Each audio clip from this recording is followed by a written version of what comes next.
भगवान का पवित्र जल लेकर उस जल को भरकर साथ में लेकर जब चलता है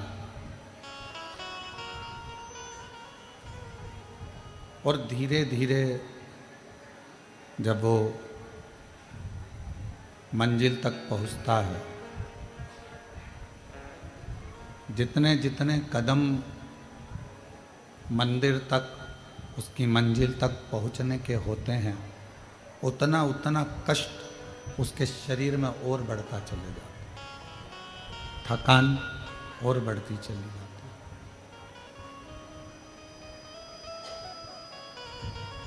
कष्ट और बढ़ते चले जाता है।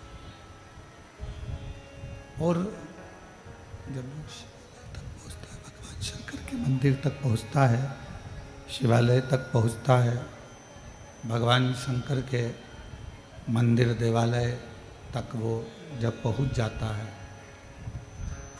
तब जितने जितने कदम में उसको जो कष्ट मिला है, जितने जितने कदम में उसको जो कष्ट प्राप्त हुआ है, वो सारा कष्ट मंदिर में, शिवालय में, देवालय में, तीर्थ में पहुंचकर शिव उसके सारे कष्टों को उसी क्षण हर लेते हैं और उसको दुख से मुक्त करते हैं।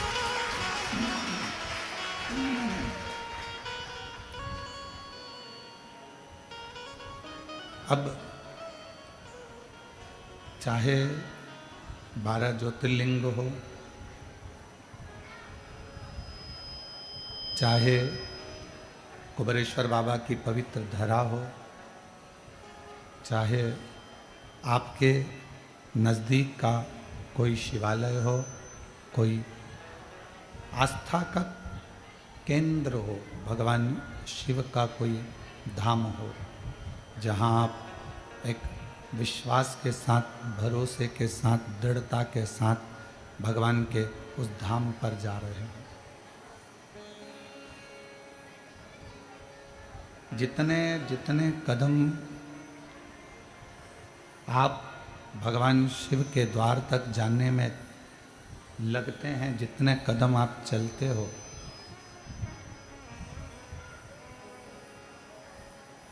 जितना जितना आप कदम बढ़ाते चलते हो, उतना उतना शिव आपके करीब में आता चले जाते हैं। भगवान शंकर आपके नज़दीक में आते चले जाते हैं।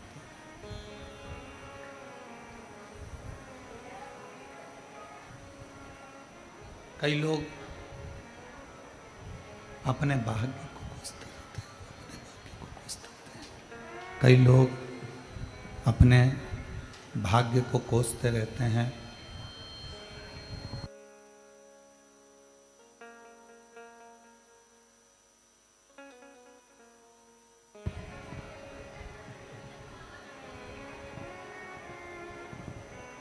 कई लोग अपने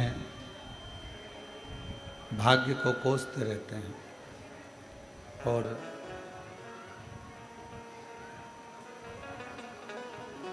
दिन रात मन में एक भाव आता रहता है कि हमने ना जाने क्यों जन्म ले लिया, क्यों हम पैदा हो गए।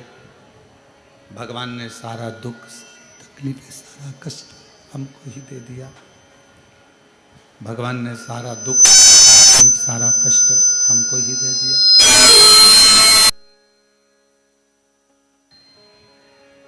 भीतर से शंभु शरण मांगू घड़ी रे दुख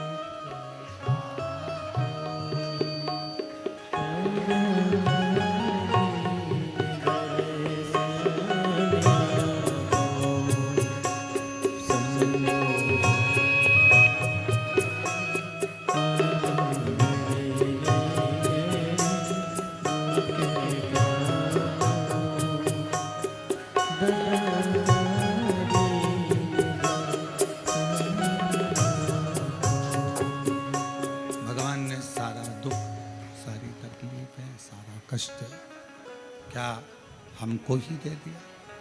व्यक्ति अपने आपको जब कोसता है, शिव कहते हैं कि आप भाग्य की साधना क्या करें। शंभो शंभो शंभो शंभो शंभो शंभो। शिव कहते हैं आपके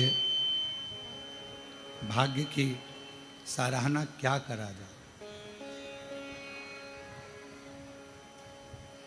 ये शरीर, ये मानव की देह, ये शरीर केवल कोसने के लिए नहीं है।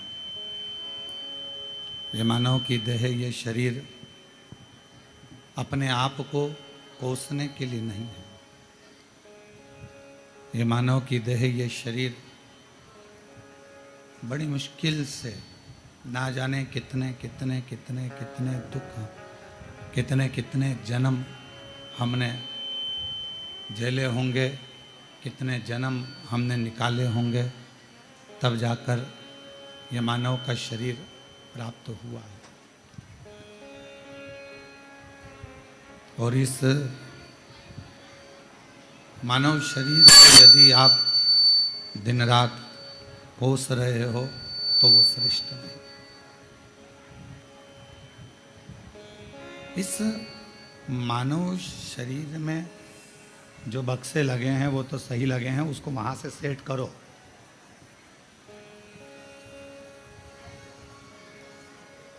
इस मानव शरीर में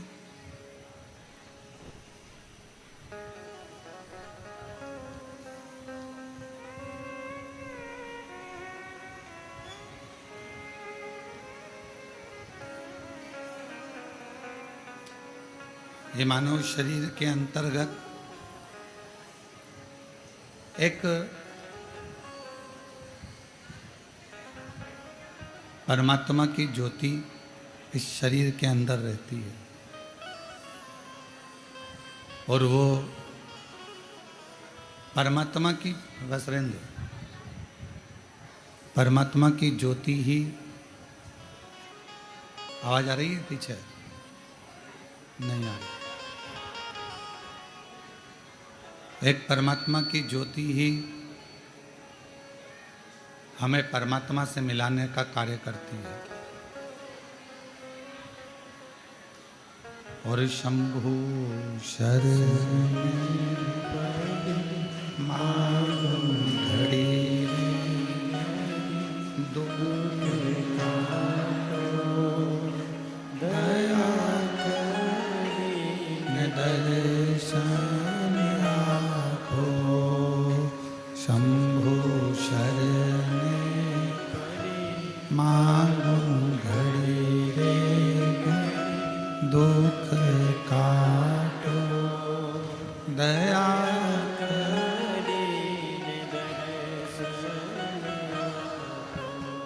एक मानव की शरीर में जो परमात्मा ने ज्योति दी है, जो प्रकाश दिया है, वो प्रकाश कोई साधारण नहीं है। हमारा वो प्रकाश, वो ज्योति मानव के देह में, मनुष्य के शरीर में परमात्मा तक पहुंचाने का एक माध्यम है।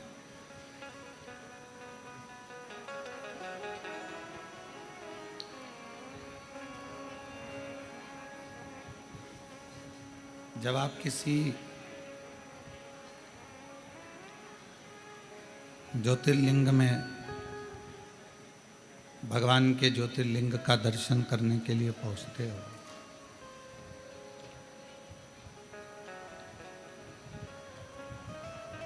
उस ज्योतिर्लिंग में जो ज्योति होती है, भगवान शिव का जो तेजपुंज प्रकाश होता है,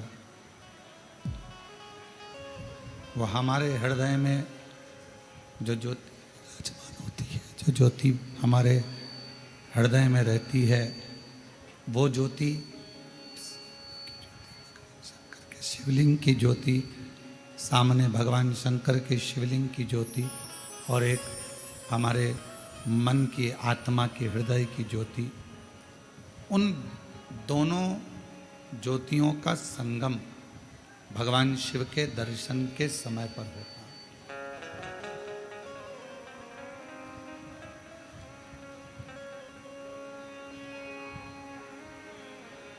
और उन ज्योतियों का आदान प्रदान भी होता है। आत्मलिंग ज्योति अर्थात ये मानव का जो शरीर है, उस शरीर के आत्मा में एक आत्मलिंग ज्योति होती है।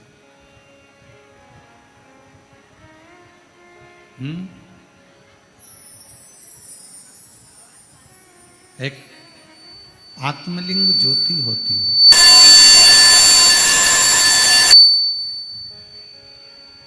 और वो आत्मलिंग ज्योति शिवलिंग की ज्योति की ओर जाती है। और भगवान शंकर के शिवलिंग में जो ज्योति होती है वो आत्मलिंग ज्योति की ओर जाती है।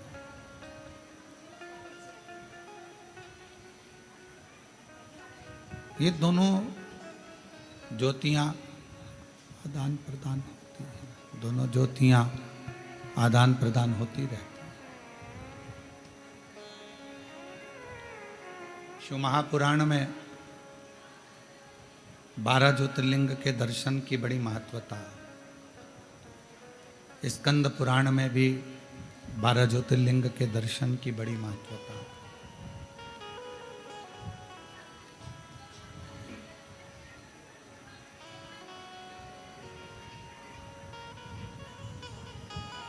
लिंग पुराण में भी 12 ज्योतिर्लिंग के दर्शन की महत्वता है।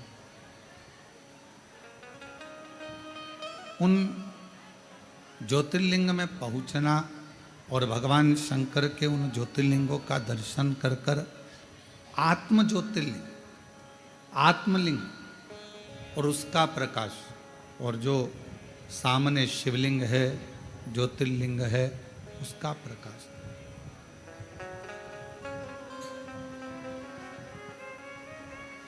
इन दोनों ज्योति का मिलन, इन दोनों ज्योति के प्रकाश का मिलन हमें एक ऊर्जा प्रदान करता है, बल देता है। और एक ऐसा बल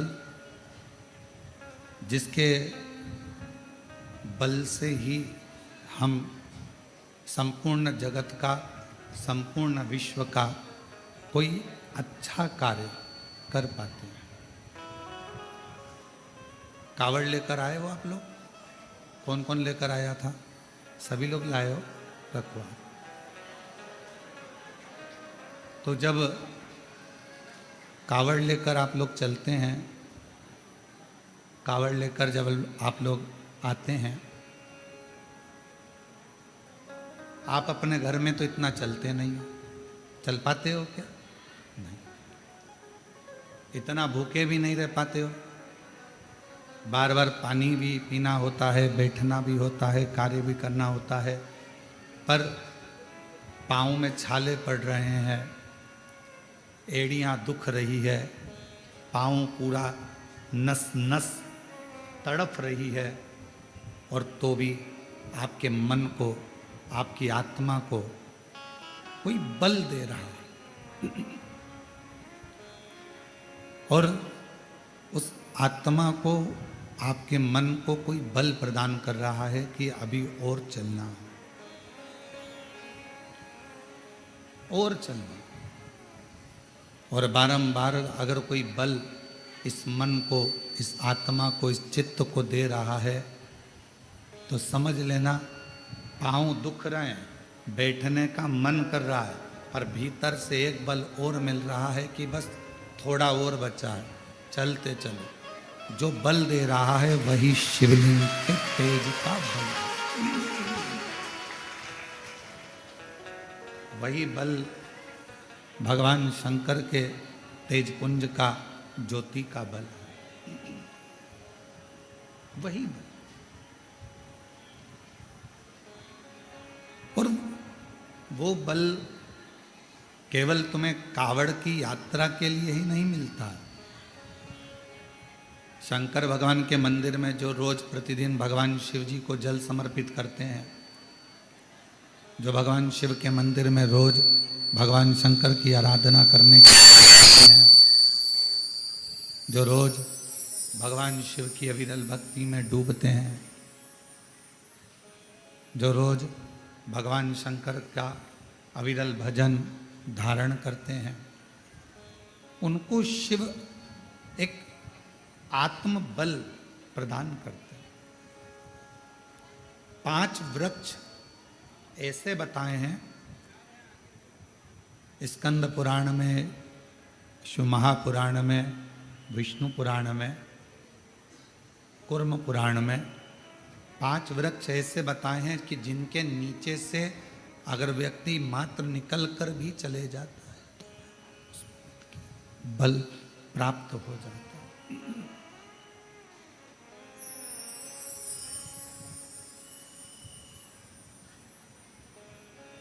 कभी मौका लगे तो कभी आपको मौका लगे तो आप कूर्म पुराण को एक बार जरूर पढ़ना। स्कंद पुराण शंभु शंभु शंभु शंभु, कभी मौका लगे तो शिव महापुराण को, लिंग पुराण को, कूर्म पुराण को अवश्य पढ़ें। और जब आप पढ़ेंगे, उसको अध्ययन करेंगे, थोड़ा सा ध्यान देंगे तो आपको मालूम पड़ेगा 5 वृक्ष ऐसे हैं जिनके मात्र नीचे से निकल जाने पर भी व्यक्ति को बल प्राप्त हो जाता है। पहले नंबर पर है बेलपत्र का वृक्ष, दूसरे नंबर पर है शमी का वृक्ष, तीसरे नंबर पर है आंवले का वृक्ष, चौथे नंबर पर है पीपल का वृक्ष और 5वें नंबर पर है वट वृक्ष।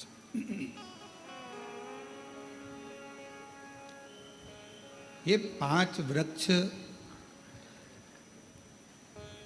इन वृक्षों की मात्र छांव, इन वृक्षों की मात्र छाया हमको बल प्रदान करती है,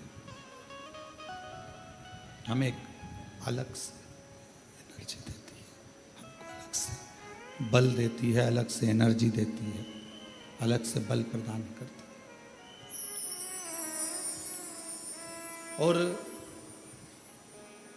इन वृक्षों के नीचे अगर मान लो कोई 5 minute, 7 minute, 10 minute, 15 minute, 20 minute कोई बैठ गया और वहाँ बैठकर भगवान शंकर के पंचाक्षर मंत्र का नमः शिवाय, षडाक्षर मंत्र का ओम नमः शिवाय या श्री शिवाय नमस्तुभ्यम का जाप या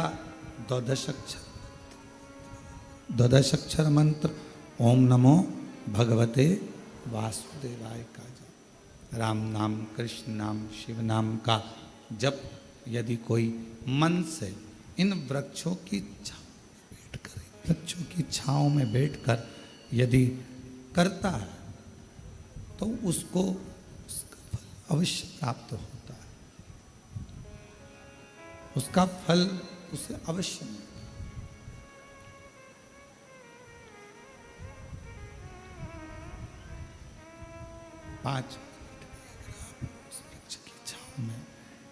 पाँच मिनट भी अगर आप उस वृक्ष की छांव में अगर बैठे हो, 5 मिनट भी अगर इन बेलपत्र का वृक्ष है, शमी का वृक्ष है, आंवले का वृक्ष है, पीपल का वृक्ष है, वट वृक्ष है, इन वृक्ष की छांव में अगर कुछ देर आप और हम बैठे हैं और भगवान के नाम का उच्चारण कर रहे हैं तो उस वृक्ष की छाएं, उस वृक्ष की छांव हमें एक अलग से बल दे देगी, अलग से ऊर्जा देगी।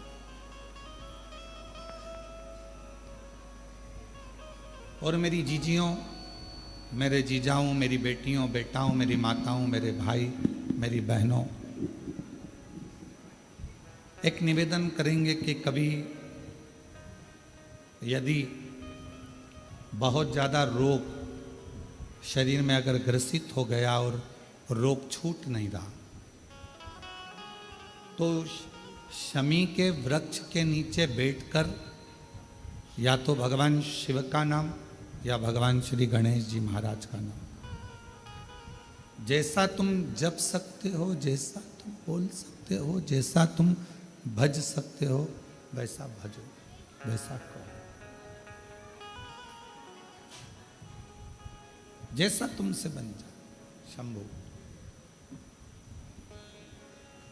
शंभु शरणे मां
भगवान शिव की कथा, भगवान शंकर का चरित्र कह रहा है, शिव महापुराण कह रहे हैं। शमी का वृक्ष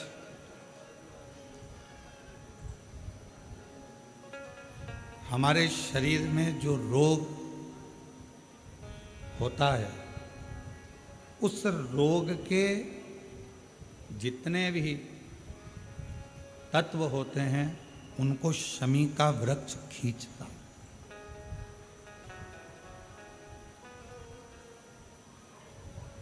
कल एक बहन ने प्रश्न किया कि गुरुजी, आपने कहा कि शमी का जो वृक्ष होता है वो बड़ा हो जाता है, बड़ा होने के बाद उसको घर में नहीं रखते, छोटा पौधा, छोटा सा पौधा घर में रख सकते, और वो छोटा सा जो पौधा है उसको तो हम घर में रख सकते हैं, पर वृक्ष, शमी का वृक्ष जितना बड़ा होता चले जाता है तो उसको घर से अपन रखते नहीं, उसको फिर कहीं बगीचे में या कहीं एकांत में या जहाँ उसकी ज़रूरत है वहाँ उसको लगा दिया जाता। गणेश पुराण में एक बात आती है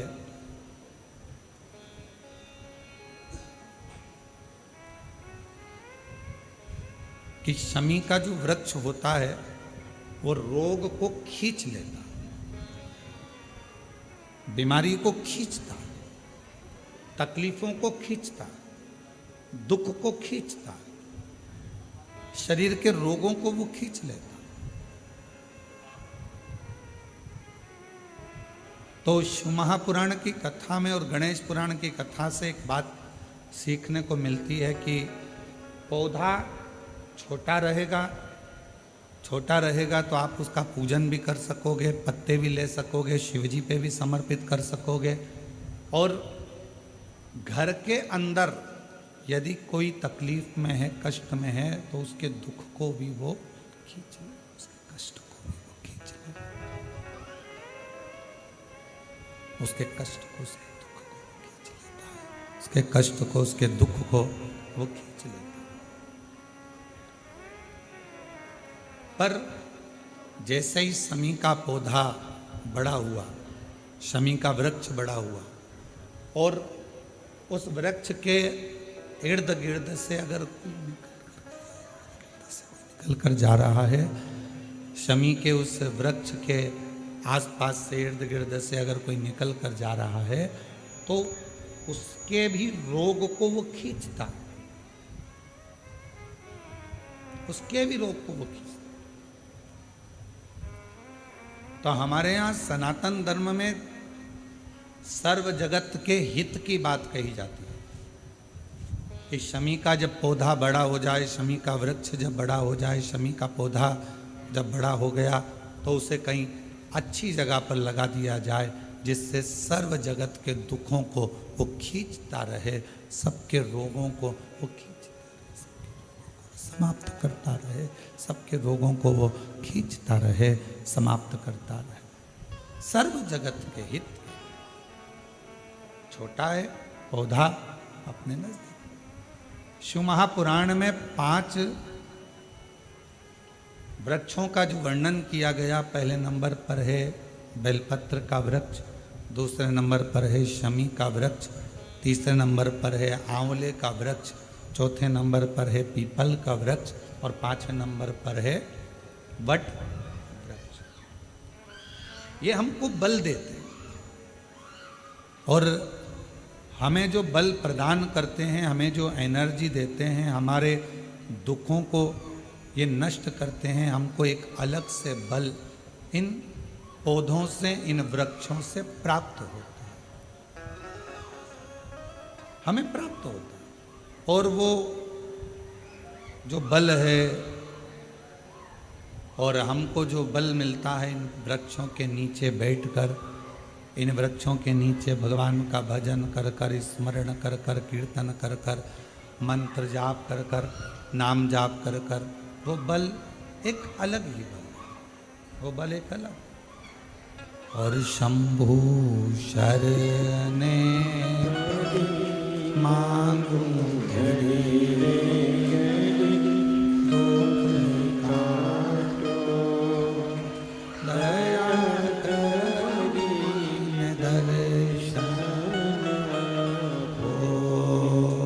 शंभु शरणे मांगू घड़ी रे, दुख काटो, दया करीने दर्शन आपो।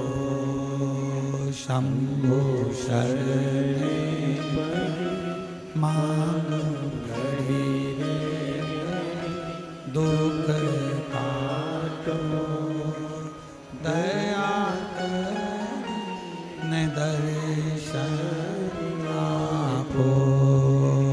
शंभु शरणे मांगू घड़ी रे, दुख काटो, दया करीने दर्शन आपो। शंभु शरणे मांगू घड़ी रे, दुख काटो, दया करीने दर्शन आपो। शंभु शरणे मांगू घड़ी रे, दुख काटो, दया करीने दर्शन। तो शमी का जो पौधा